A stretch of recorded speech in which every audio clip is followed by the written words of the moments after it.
I don't have an MBA. I didn't work at McKinsey. I'm an untraditional marketing leader. Marketing is a game of arbitrage. The best marketers in the world just figure out where there are inefficiencies, where things are underpriced. They lean very aggressively into those things to get a really high return. The best entrepreneurs in the world are people who just get really irritated that a problem exists and just become maniacally focused and obsessed with solving it. You could do that whether you're a solopreneur, whether you're an executive at a company, it doesn't matter. So I know that HubSpot actually coined the word inbound marketing. What inbound strategies are working? A few things.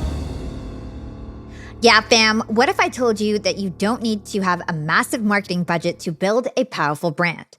Today, we're sitting down with Kipp Bodnar, Chief Marketing Officer of HubSpot, to crack the code on digital marketing for entrepreneurs and small businesses. From maximizing your reach on a budget to navigating the latest marketing trends, Kipp shares insider tips that can help you grow, scale, and stand out without breaking the bank. This episode is packed with practical tips, smart strategies, and real-world advice straight from one of the biggest names in digital marketing. And we'll also get Kipp's best insights for rising up the ranks in corporate, because after all, being entrepreneurial doesn't mean that you need to start your own business. Without further delay, here's my awesome conversation with the CMO of HubSpot, Kipp Bodnar. Kipp, welcome to Young and Profiting Podcast. Hey, Hala, thanks so much for having me. Excited to be here. I am excited for this conversation. I love to talk about marketing. And I was so impressed with your journey. When I was researching your story, I found out that you rose to CMO at HubSpot in just 5 years, which is absolutely incredible. So my first question to you is, what do you think set you apart from other employees at HubSpot and accelerated your career growth at the company? Yeah, look, I think accelerating a business career growth, it's all very similar. I think it's about how do you really focus on the small set of things that are going to give you the high magnitude of return. I think so often people get caught up in like operational details or let everybody else kind of push their priorities on them, where you have to be like, you have to look at the situation and say, what are the 3 to 5 things that if I do, I will be 10 times more successful than anybody else in the situation? And that's, it sounds simple, but it is the thing that I think matters the most. Before you were joining HubSpot and you started there, you were actually an entrepreneur. So what were the advantages or disadvantages that you faced joining corporate, already having entrepreneurship experience? Yeah, look, I think the first side hustle entrepreneurship thing I had, I would go to like Sam's Club and Walmart and find like clearance items and flip them on eBay when I was in high school. And so I was always somebody who was obsessed with arbitrage. How do you buy low and sell high? And where are the inefficiencies of a market? And one of the great things about marketing is that marketing is a game of arbitrage. The best marketers in the world just figure out where there are inefficiencies, where things are underpriced. And they lean very aggressively into those things to get a really high return. And so what happens when you go and then work at a startup at the time, I think HubSpot was about 100 people when I joined, you go from just running really fast by yourself to needing to run really fast with a bunch of other people. And that's the biggest change. And you have to adopt a different mindset. And I think the mindset there is, I have limited scale, just me. I could accomplish much bigger things if I do it with other people, but I got to bring them along for that journey. If I just try to push my agenda on everybody else, nobody's going to understand. They're not going to have the context, and we're not going to go anywhere. And so I think the biggest shift from being somebody who is working solo or on a small team to like being on a bigger team is, how do you actually clearly articulate the problem you're going to solve in a way that people are really excited to solve it with you? Because when you're an entrepreneur, a solopreneur, you don't have to do that. You can just kind of do what's in your head and go, right? Yeah. So it's like, how do you motivate teams? And I love what you said about marketing being arbitrage. I think that's so smart. And it's so true. It's like almost every marketing activity is some sort of arbitrage. 100%. So that's exactly what it is. Whether you're trying to game an algorithm, whether you're trying to make a great YouTube thumbnail, whether you're trying to buy ads on an obscure platform that maybe your industry doesn't use, but they're way cheaper. Those are all just different ways to find arbitrage and take advantage of it. Totally. I love that. So in your career, like I said, you rose up the ranks very quickly. Were there any like pivotal moments that really shaped your trajectory or relationships? Or what do you think it was that you were able to go from employee to CMO and in the C-suite? I think there's lots of moments that make that happen. I think my very first job was I ran the HubSpot blog. So basically the equivalent of what you do now and what a lot of creators and amazing media companies do now, I did a long time ago because I'm old. And I think the most pivotal moment was that first year when, we had a blog that had about 200,000 readers a month. And by the end of the year, we were at about 1.5 million monthlies. And so we were able to really grow and scale that work. And I was maniacally focused on that for better and for worse. And there are challenges with being too overtly focused, and you probably don't collaborate as well with others and everything. But I knew I needed to dramatically change the trajectory of the work we were doing. And so I kind of look at everything as like a sprint. And it's like, whether it be a week, a year, 2 years, it's like, what do I need to really change and transform in that time? And I knew that I needed to change the type of content we're creating, the frequency, the process, all of those things that creators now do on a daily basis. But in 2010 was, kind of new, and people were trying to figure it out at the time. And so I think that was one. And then the other is when you go from being somebody who is contributing as an individual to like leading a team. And so I went from running that blog to running like all of our content and how we were, our blog, our social, our SEO, how we were scaling up. And that was a pretty pivotal transition because it's like, can I get people to follow me? Do I have a clear story? Do I have a clear strategy? And the simple thing I would tell everybody out there is the key step in that is people need to feel like they're going to learn something from you. And so even though they may be specialists, like I would go and I would find the latest article, the latest hack that somebody had done, even if it was for somebody else on my team, and I would send it to them and talk to them about it and talk about how we could use it. And they were instantly like, oh, you understand my work.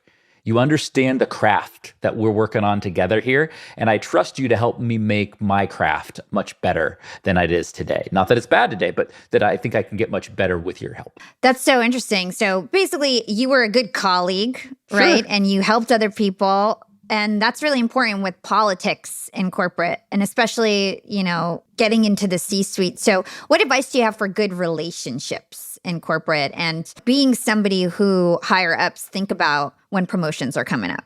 I think the best relationships are results. I think results speak for themselves and are very results of the ultimate meritocracy, right? And I think the biggest thing that people get wrong is they look at what other people ask of them and say, hey, here are the goals that I think you can achieve. And they look at that as like the ceiling of what they're supposed to do. Like, so if you're running a LinkedIn program, for example, it's like, oh, I think you can get a million views a month this year for our company content. Great. Well, you or I, if we were in that situation, we would say, cool, you think 1 million's good. I think 10 million's good. How would I go and use the same constraints, everything I have access to do way better than you think? Because that change in magnitude is impossible to ignore. Because then you're like, oh, wow, we have somebody who's able to exceed what we think are fairly aggressive expectations that we would have of them. Clearly, they are able to do more, and we should put them in a situation to do more. Totally. I teach a LinkedIn masterclass, Nice. and it's people that want to grow their personal brands. And one of the most common objections I get from these folks is that I'm really scared to start growing my personal brand while I'm working corporate. I'm scared to do my own thing. And I noticed that you launched a book while you were working at HubSpot, right? Yeah. So talk to us about that experience.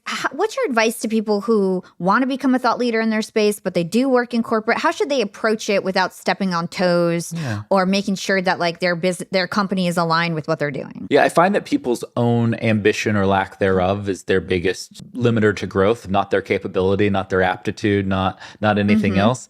And I find those things to largely be an excuse. You're scared largely of what other people think versus what's actually true. And what's actually true, if you look at the market and what happens is that a company, no matter whether you're starting it or you're working for it, they need experts and they need people who their customers look to as trusted experts and advisors who have deep knowledge and deep perspective and point of view on their market. And you know how you get there? You have a great presence on LinkedIn. you start a podcast, you write a book, you have an email newsletter. There's tons of different ways, depending on your skills, your interests, to get there, but you have to get there. And the thing that nobody tells you, because I got a job at HubSpot because I had run a blog, and they liked my blog, and then I ran the blog, and I host the Marketing Against the Grain podcast now. The thing that you know, and that a lot of people don't know, is that when you make something every day and every week, you learn so much faster, and you get so much better at your craft if you have to teach a lot of other people the thing that you want them to know and the thing you're trying to be good at in your job. And I have always found on my team that the people who are out there actively creating are some of the best people in their current roles, in addition to what they might be doing on LinkedIn or YouTube or wherever. Yeah, I totally agree with you. A lot of the times it is an excuse, right? Like people are saying, oh, I think my company's going to get mad, my boss is going to get mad. But in reality, what may happen, especially if you let them know you're going to do this and it's not competitive to what you're doing at work, you'll get more respected at work. I remember when I started growing my brand and podcast, I started getting promoted more often at work. I was being asked to teach how to use LinkedIn and getting flown to conferences and whatever it was when I was working at Hewlett Packard. Right now, do you feel like you have like an entrepreneurial itch, or is being in C-suite enough for you to feel like you're building something? Just because a lot of people think in order to be an entrepreneur, you have to start your own company, but I don't think that's necessary. I don't think that's true. I think entrepreneurship is about solving problems. Right? Like, I think inherently the best entrepreneurs in the world are people who just get really irritated that a problem exists and just become maniacally focused and obsessed with solving it, and normally do so in a way that generates a lot of wealth for them and other people, right? And that's awesome. Mm-hmm. You could do that whether you're a solopreneur, whether you're a startup founder, whether you are a leader in a company, whether you're an executive at a company. It doesn't matter. I look at it as like, am I in a situation to solve interesting problems? And the reason I don't go start a company right now is because I'm in a great position to go start and solve really interesting problems. And I have a lot of access to capital and smart people to go and do that and make much faster progress than if I was just me trying to do something. And I look at it as every situation, you have an unfair advantage. It's your job to understand what that unfair advantage is. And I always tell people that, when you work at a great company, you have the two things that matter most. You have agency and control, which is what most entrepreneurs have and they want, but you also have resources to go and do what you want with that agency and control, which a lot of entrepreneurs do not have. And so when you have both of those at the same time, regardless of the situation you're in, you should take advantage of it. Totally agree. Okay, so let's move on to some marketing best practices. Sure. HubSpot has become a household name. So what do you think has been some of the major factors in becoming a global brand? It's a little bit what we talked about earlier. I'm an untraditional marketing leader, right? I didn't work at McKinsey. I don't have an MBA. I'm not out of central casting. I am, from a small town in West Virginia with where like my goal was to do interesting stuff and see the world. And when you're in that kind of situation, you just think about solving problems differently. And that comes back to the idea of arbitrage. You have to understand, if you're a marketer, what are the unique ways to reach my audience? And what are some of the ways that we have done that at HubSpot over the years, I think would help maybe bring examples of that.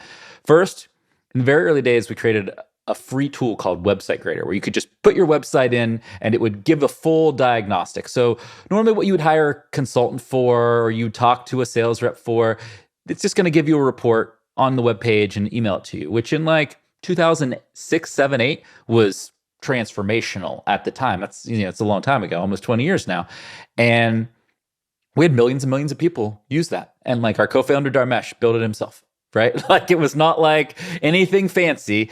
But it was rooted in, he watched our other co-founder Brian doing all these sales conversations, and he was doing all this manual research. And he was like, I can make an app that does that for you. And then they just gave it away. And that worked really, really well. Then the second thing that worked really well for us was blogging and content in the early days of content and creating. And what we figured out is that Google search was growing rapidly, and there was an arbitrage in market inefficiency where you would search for so many things back in the day, and there were terrible search results, right? Like you would go and like, nothing on this page is good. And if we create something, we will by far be the best thing on that topic. And we were able to grow from thousands to hundreds of thousands to tens of millions of visits doing that. And we had that hypothesis. We created a process to scale it, and we spent a lot of time and money. The other thing that people in marketing get wrong is they do 10 different things kind of shitty, right? They're like, I'm spread real thin. I think I got to do everything. You're way better off to do 1 to 3 things better than anybody else. Yep. And if you can do 1 to 3 things better than anybody else, you can build $1 billion company if you have 1 or 2 great marketing channels that you are world class at. You cannot build a $10 million company if you have 10 crappy marketing channels. I've seen it time and time again. That's just how life works. I love that advice. And I agree 100%. It's so right. You've got to really know how to leverage 1 or 2 or 3 channels really well before you go so broad. And then, especially when you have no resources and you're just starting out, right? So just build one at a time. And go from there. So I know that HubSpot actually coined the word inbound marketing. Yep. So can you help us understand, for those who are new to marketing, what's the difference between inbound and outbound marketing, and how was marketing different before HubSpot really came onto the scene? Yeah, so if you think about the world of marketing changed a bunch with the internet. Before the internet, if people remember, it was largely TV ads, billboards, direct mail, all those things, and they were all really annoying. Right? Because you didn't opt into any of those things. The commercials interrupted your television when we didn't have streaming services everywhere, right? You'd go home and your mailbox would be full of advertisements that you didn't subscribe to or didn't want. And that was like very outboundy, very interruptive. And we were basically like, well, now that the internet exists, there's a whole different way to do marketing. You can do it in an inbound way where you create content and pull people in through search engines, through social media, through email marketing, through things that people opt into and want to participate in. And that now seems obvious because it's how the internet works, but 20 years ago was fairly revolutionary. And so we created a new category. And sometimes if you're in marketing or if you're an entrepreneur and you're starting a company, the best thing you can do is, there's a great quote out there, better is a debate, different is a choice, right? And you have to, when you force somebody to make a choice, and you do that by creating a new category where it's like, hey, do you want to do this new awesome inbound thing that works really great? Or do you want to do that old stodgy outbound thing that everybody hates? You know, and we tell that story and people are like, oh, I want to do the new cool thing that people like. I don't want to do the old bad thing that everybody hates. But if we had just said, oh, like, hey, we can help you do your direct mail a little bit better, who cares? Like, well, maybe it's good enough. Do I really even need better? I don't know what you're talking about, right?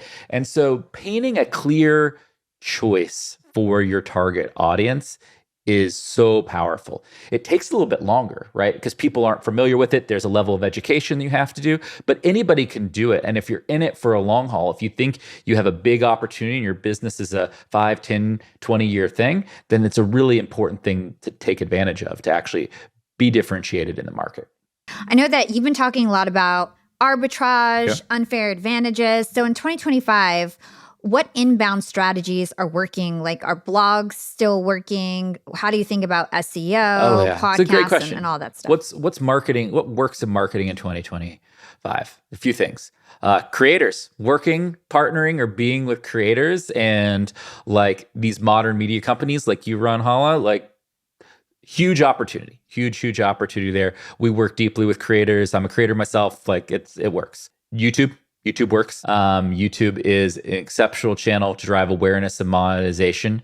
It is much harder to disrupt through artificial intelligence, which is kind of the thing that's changing marketing the most.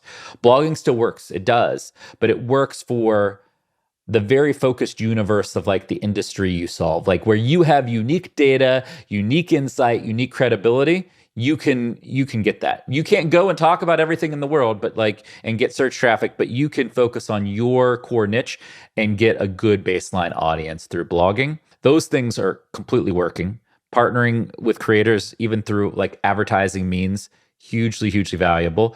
The other thing that's working, a lot of people are doing events and in person because we've gotten so segmented, no shared experiences. I think if you're selling high, big ticket, expensive things, bringing people together in person is becoming something that all the marketers I talk to are spending more money on this year, not less money on. So true. And when I'm thinking about, my marketing strategies and unfair advantages and untapped opportunities, I'm thinking about SEO within platforms. Yes. So for example, like podcast search SEO, how do I become more searchable on LinkedIn in particular, right? How do I become more YouTube searchable search. on YouTube? Well, that's one of the reasons Exactly. YouTube works is because YouTube's the second biggest search engine, right? Yeah. So when it comes to blogging, I'd love to dig deep on this because I actually was thinking you know what? I feel like blogging used to be how I used to have a blog in my 20s that was really popular. And then I was blogging is over. Yeah. But sometimes these things come around. Right. And I was thinking, you know what? I feel like blogs are kind of making a comeback, or I with Substack becoming so popular. And I was thinking, should I start a blog on my website where I create content around entrepreneurship, or should I leverage something like Substack and leverage that platform for a blog? What would be your advice, to start from scratch or leverage a platform? Well, I have a rule that I don't make anything without being clear on how I'm going to get it distributed and what the distribution advantages are. I think Substack, if you're an entrepreneur, has a little bit of built-in audience, but it's not worth it because the bigger built-in audience is information discovery. And I say that kind of broader than search. And so if I were starting today, and it was just me, you and I were starting a company, we were going to go out and do something, I would start a blog on my website for a couple of reasons. One, a ton of people still use Google search, and you still can get a lot of traffic from Google search. The second thing is people are using AI for discovery, ChatGPT search, Google Deep Research, Grok, all these things, and Perplexity. And what we have seen is that text-based content and video-based content that's cited in those results still gets a real amount of traffic. I host a podcast called Marketing Against the Grain. We did a video on DeepSeek when DeepSeek first came out, and it was got recommended on everybody's ChatGPT queries on DeepSeek, and we got 50,000 views in 24 hours because everybody was searching for it, and we had a really good, credible thing.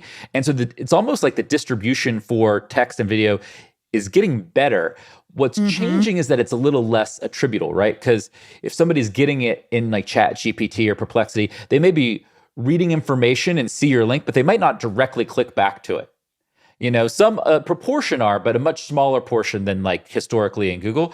But you're still getting the awareness, the distribution, the brand recognition for being a credible resource in those things. And that's why I think you have to have a pretty healthy blog and kind of YouTube strategy to surface in all these new models.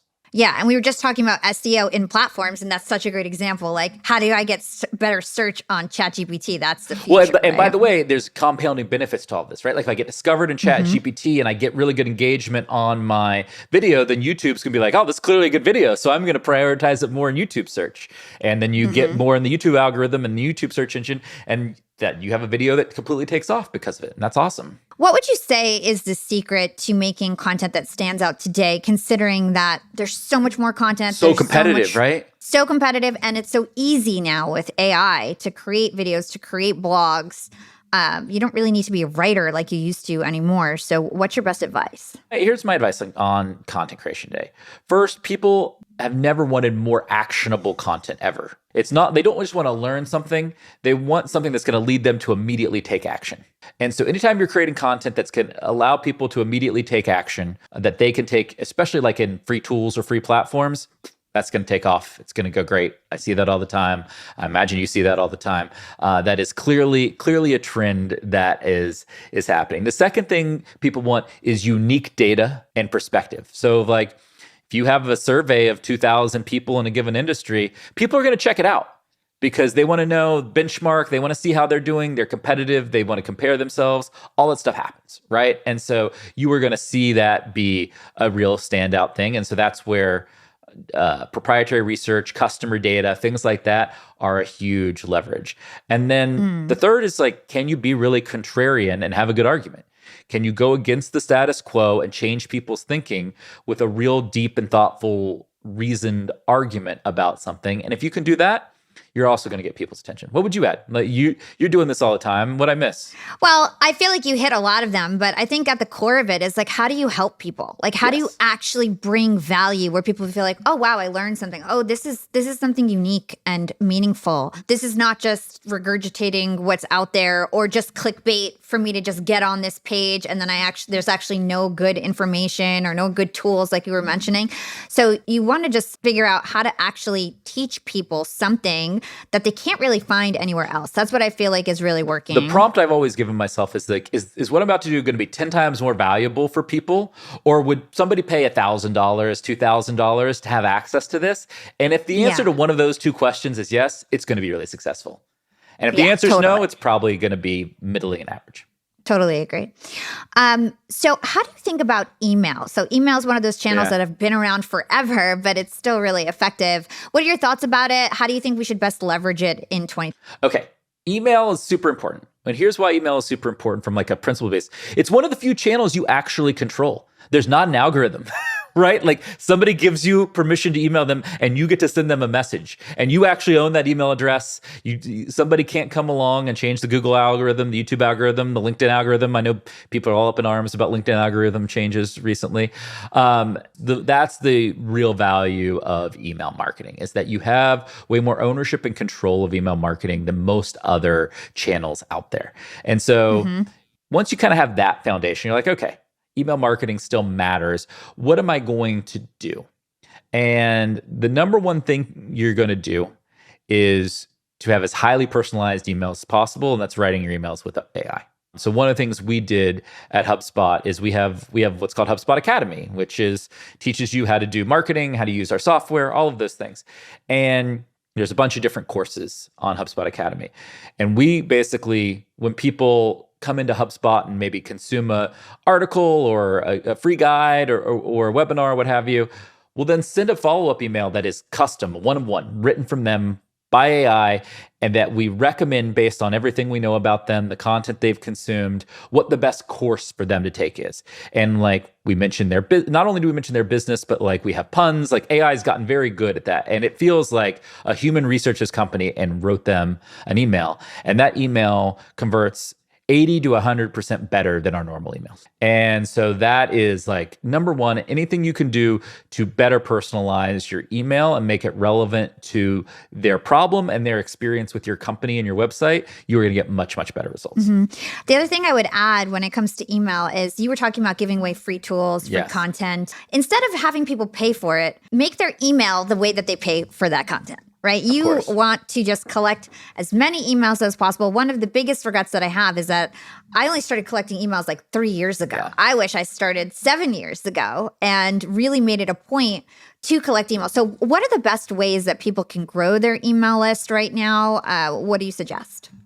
Yeah, I mean, look, you gave them the great ways to do that, which is like offer something really valuable that you consider charging money for. Remember that marketing is it's kind of a lesson in economics. It's what do you want to sell versus what do you want to give away to sell a bigger thing down the road, and like how do you offset how you think about that. And so for me, the things that are really good, if you have any free tools, great. If you have any templates, like you do the work of building out a big Excel sheet with formulas and everything that people could just drop their own data in, they will give you an email address for that. I promise you.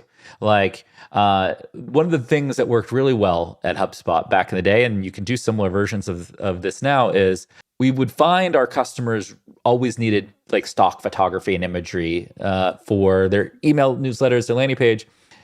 And I was like, well, what if we just hire a freelance photographer, buy the rights out for like $10,000 to 500 different pictures, and we just give those away for free instead of them having to pay Getty Images or all these people.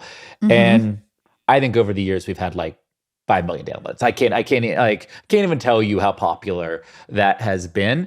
But it's looking at your market, thinking about something that they do that they spend money on, and say, hey, can I give that to them for free? And if you can, you will get whatever information you want in exchange for them saving that money. Yeah. And I think people need to realize that a lot of this marketing strategy is a long game. Like sometimes you're marketing to somebody who might start a company in 4 years, right? Yeah. And might need your services 4 years down the line. So you guys have like free trials. For me, I collect emails. I do webinars. And, sometimes that leads to a course that's pretty expensive. And people might attend 3-4 webinars before they actually purchase the course, but I'm investing in them, building that trust. And so talk to me about how you guys think about your free HubSpot service. Yeah. Why are you guys giving away your tools for free initially? Yeah. So about 10 years ago, we were like, hey, you know what? The world is changing and trust is becoming the most important thing. And one of the ways you can build trust with people is to let them try before they buy. Right. And your webinar is a great example of that. It's like, hey, if I'm on a 30, 60-minute webinar with you, I probably have a pretty good idea about what your course is going to look like, what the quality is going to be, what it's going to feel like, the experience. And so I'm much more likely to have trust and go buy that course. So if you use our free version of HubSpot CRM, you're much more likely to buy a paid version because you're like, hey, you know what? I'm up and running on this. I've closed a couple deals with it. I understand the features that if I pay for them that I would get. And you know what? I kind of need them because I think I would make even more money if I paid for those features. And it's a whole different game. Right now, we all have access to infinite knowledge with AI. Knowledge is a complete commodity. So in that world, trust becomes everything. People can know who you are, but they can still not trust you at all. And giving that value away is how you build trust. And so for us, the free version of our product, so how we do it. But you have webinars. There is a version of that for any business, is I think what I would say. And I think the main lesson is don't be afraid to give away great things that people can actually use for free, right? Don't be afraid for people to have enough for a couple months or whatever to do what they need to do because it's going to build that trust. I have a maxim I live by, and it's distribution is undefeated. And if you can get a big audience, you can always figure out how to make money on it. The inverse is not true. You could have an expensive product and sell it to a few people, or you can have a big audience and sell it to a lot more people, but it's going to take a little bit of time. It's a different way of thinking.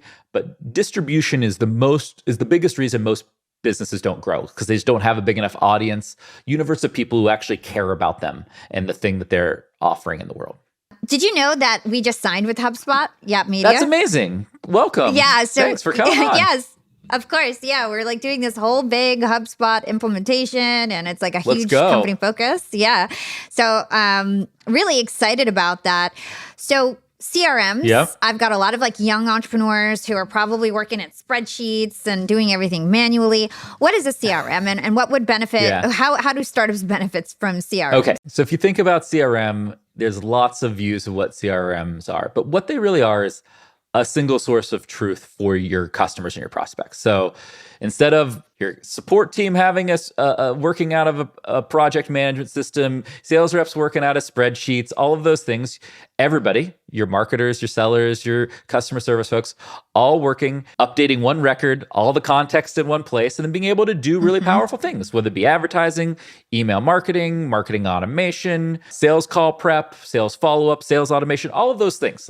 That's what you're talking about doing. And you're going to see CRM be way more important over the next couple of years, because what's going to happen with CRM over the next even year is that all the unstructured data, your meeting recordings, the emails you exchange, all of those things, all that context are going to make it way better, because your CRM's just going to generate the email follow-up to your meeting for you. And it's great.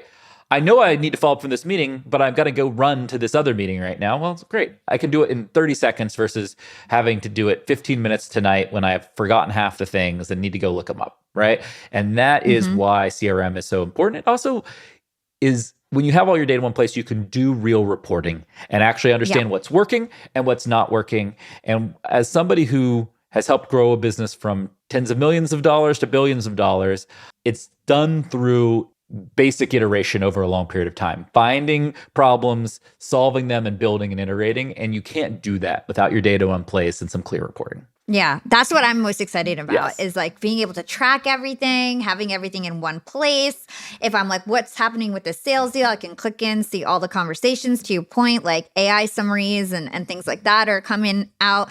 And have you guys been thinking about AI agents at all? Tons of AI agents. So first of all, the most used AI features at HubSpot, one is to prep for sales meetings. So we have a Copilot where it just will take everything from a contact record and give you the full prep summary. That's awesome. We have an agent called Content Remix. So like, let's say you're going to run a content campaign. You're going to do an email newsletter. Or let's say you're going to do a webinar. You're going to do a webinar. It's like, it will spin up the landing page, the email, the ad assets, everything for you, and does all the manual work in the background. And then we also have a product that our co-founder Ramesh started called Agent.ai, which is a marketplace of agents where you can go and anybody can build or use different agents. It's kind of like a modern kind of automation marketplace where if you have a problem, you can either use Agent AI to build it, or somebody's already built it and you can just use their agent. Like a really good example is there's a company research agent that will give you like a McKinsey analyst level kind of deep detailed briefing. Who's the CEO, funding history, core products, competitors, the whole thing. And it'll do it in like 2 minutes.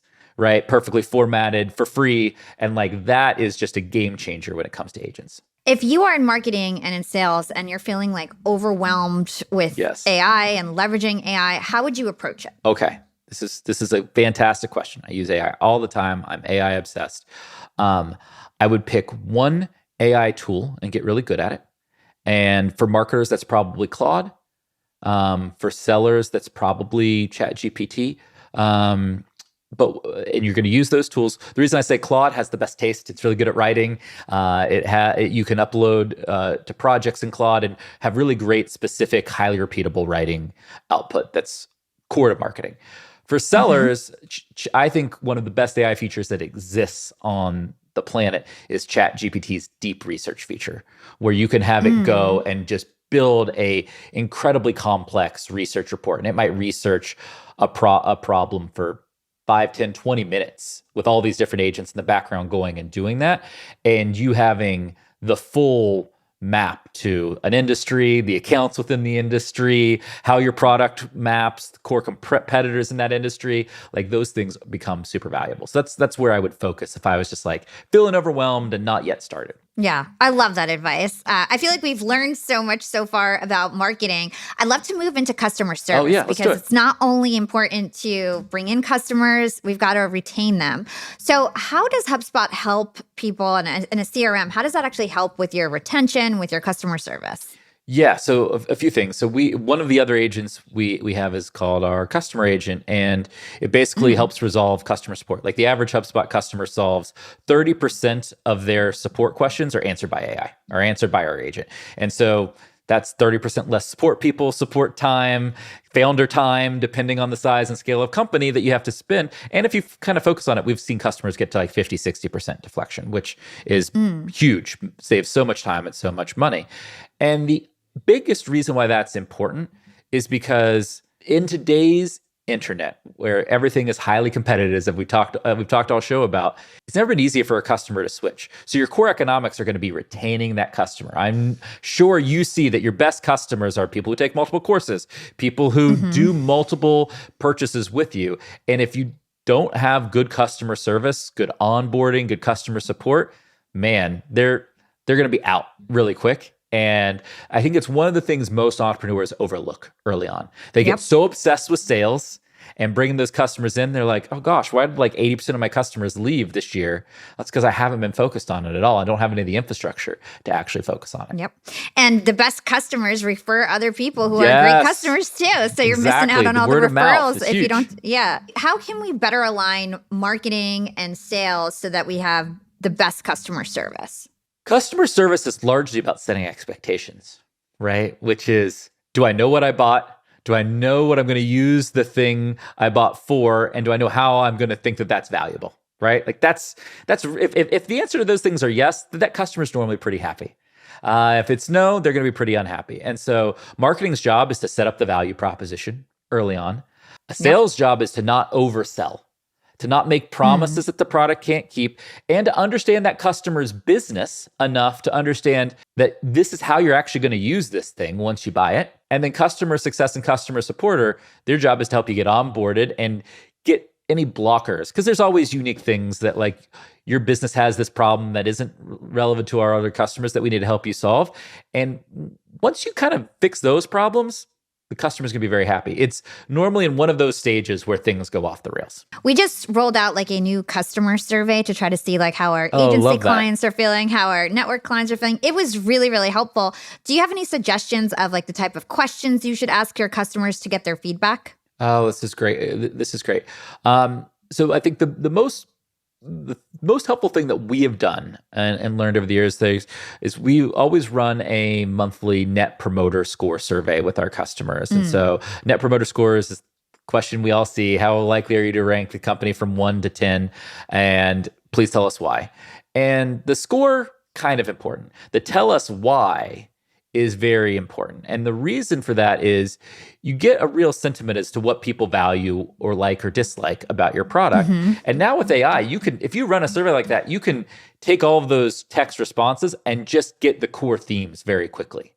And what your job is with any customer surveying, and why I think NPS is so good, is to not have problems be festering and systemic. Like, you always want new problems. So it's like, oh, our customer support's back. Great, let's go fix our customer support. And then you won't hear anything about customer support. You'll hear about a new thing like product speed, or our client portal is tricky. You hear all these things, right?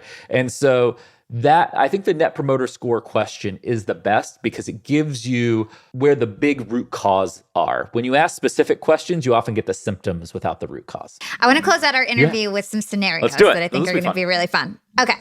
So you are a brand new entrepreneur. Yep. You might have like a little bit of money, but mostly you have time. So you have time to invest. What would you do for your marketing strategy launching a new company? All right, if I'm time rich and money poor, what would I do? Yes. The first thing I am doing is I am figuring out what type of creator I need to be, right? Am I going to be YouTube, LinkedIn? What's my product? What's my market? And I got to start creating, and I got to create on the daily because I'm time rich. I got the time to make every day, and I got to make something every day. And I'm going to use AI tools to help me keep up the pace of production, and they're free to very low cost. So I can take advantage of that. And then the second thing I'm going to do is I'm going to find one area where my target audience spends a lot of time that I might be able to reach them in a very interesting way. Like an example of this is like the early days of LinkedIn groups. Yep. Right? What you could do in the early days of LinkedIn groups is sponsor messages that the group owner could send to the entire group. And we would go and we would spend money to do that. And nobody else was doing that. And we got hugely efficient lead generation by doing that. And it's just like, oh, 1 million marketers in this group. Nobody is really going after them. How do we get them? I love that. I think the whole theme of this episode is unfair advantage. Yeah. I remember when I started my podcast, I started on LinkedIn. I wanted to target young professionals, and nobody was talking about podcasts. Nobody was putting up anything about podcasts. And then I became the #1 podcaster on LinkedIn, but it was already a channel where people were hanging out. They just weren't doing what I was doing. So what is your way of like cutting through the noise and getting in front of a lot of people in a creative way? I love that. Okay. Now, what if you exited a company, you're slightly older, you've got more experience, you've got some money, but you've got a family, you've got a lot going on, but you do want to start a new company. How would you, what would you do to market your company? Money richer, time poor. Time poor. Okay. Yeah, Okay. exactly. If I have some resources to do this, it's not going to be that dissimilar. I think the channels work. How I'm going to accomplish those channels, like I'd probably still be a creator, but I would hire an agency to help me do all the post-production, to help me do the research, do all that. I would use AI to kind of prep, but I would need somebody if I was time poor to tell me, oh, these topics suck, they're not working, these are the new topics we should do. They kind of give you the cheat sheet of editorial and iteration for sure. And then if you have some money, you can use programmatic ad platforms. You can use Google, you can use Meta that will give you enough baseline revenue to kind of start reinvesting. And so I would probably use YouTube ads, to be honest with you. YouTube ad targeting is great, and the cost is so much lower than Google and Facebook and Instagram that I would probably do that. Yeah, there's plenty of agencies, like my agency, for example. Yes, I'd go hire you guys. Entrepreneurs just show up. We do everything for you. Just if you want a podcast, you show up to record, or we literally just write everything on your behalf. So if you've got money, you can invest, like you said, in an agency. I know we only have a couple minutes left, so I got to wrap Let's do up, it. even though I really We want can to keep keep going. asking We you can more talk all day. I questions. know. But I will be respectful of your time. Okay. So the last questions that I have, I ask all of my guests. Please. And this doesn't have to do with, you don't have to even talk about marketing. You can talk about whatever you want. Okay. So what is one actionable thing our young and profiters can do today to become more profitable tomorrow? Start using AI. Pick a foundational model, ChatGPT, Claude, Google Gemini, and use it every day. Once or twice a day, every day. Build the habit. It's very important for the future. And what is your secret to profiting in life? And this can go beyond financial. I just bought a piece of art that says, if you don't know, find out. Be endlessly curious. Be endlessly curious and ask questions. Never be stupid. Never feel like you're stupid. Like, just go and ask all the questions. And if you're curious about something, like, just call somebody up. You'll be shocked. People will give you time. People will give you information if you care enough to know it. And then once you have that knowledge, your life is just way better in every single way. And where can everybody learn more about you and everything that you do? Okay. You can check out HubSpot.com, product, everything there. I host Marketing Against the Grain over on YouTube, and wherever you get your podcasts, you can check out Marketing Against the Grain. Perfect. And I'm really excited that I get to go Yeah, on you're your coming on show Marketing Against the soon. Grain So soon. I can't I'm wait. pumped. We get to talk again, and maybe I'll play that on this podcast so you guys can get more of Kipp. I love that. I'm excited to have you on. We'll catch up again real soon. Awesome. Thank you, Kipp.